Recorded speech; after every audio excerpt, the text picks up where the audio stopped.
Hi guys! Welcome back! Ako nga pala to, si Ate Mitch. A day in my life na nasa bahay lang. So nakikita niyo yan? Diba napakaraming kalat? Diyos ko! Sa kusina, sa sala, talagang madami yan sila. At dahil nasa bahay nga lang ako today, wala akong mga racket or walang tawag na trabaho. So, maglilinis muna po ako ng bahay dahil makalat na. Inuna ko nga muna palang tupiin yung mga nilaban ko nung Sabado para naman maayos yung paglinis ko. Diba? Napakabilis kong magtupi. Isang speed lang yan, matatapos yan agad. Dahil tapos na nga akong magtupi ng mga damit, pumunta naman ako sa kusina para hugasan yung mga platong pinagkainan kaninang umaga ng mga estudyante ko. May time talaga na sinisipag ako maglinis ng bahay. May time naman talaga na may makikita nyo na lang ako nandyan lang sa higaan. Nagsiselfon nakahiga. Ganun po ako katamad minsan. At may time naman na kapag nagtrabaho ako, todo trabaho. Hanggang anong oras na nakakauwi sa bahay, aalis ng alas 2 ng madaling araw, uuwi ng alas 11 ng gabi. Sa sobrang sipag ko, may ganun akong time Ganun talaga.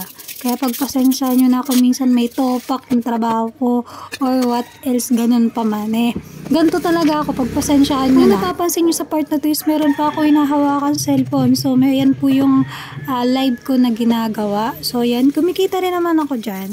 2 months bago ako kumita, kahit 500 pesos lang kumikita ako. At least, meron ako inaasahang pera kahit ganun lang kaliit na halaga. At dahil natapos ko na sa kusina, dito naman ako sa kwarto ng aking 2 anak. Sus, diba, binakyo. Ganyan po yan sila pagising sa umaga, kakain, maliligo, papasok. So, ang mama, ayan, iwan, maglilinis ng bahay. So, yun yung trabaho ko. Pero may time din naman na sa kanila kung dalawa pinapagawa tong paglilinis ng kwarto nila para naman matuto. At least na, like ko sinasabihin na wala kayong aasahan sa bahay. Kailangan yung kumilos ng sa inyong dalawa. Kayong dalawa lang, magtulungan kayo. Kasi, syempre, pag wala ako, wala talagang mag-aasikaso sa kanilang dalawa. Kaya, kahit maliit pa lang sila, tinuturuan ko na agad. Yung 2 anak ko talaga is hindi sila close. Minsan close, napaka-sweet nilang pareho, nagyayakapan, nagbibigayan ng mga ganyan-ganyan.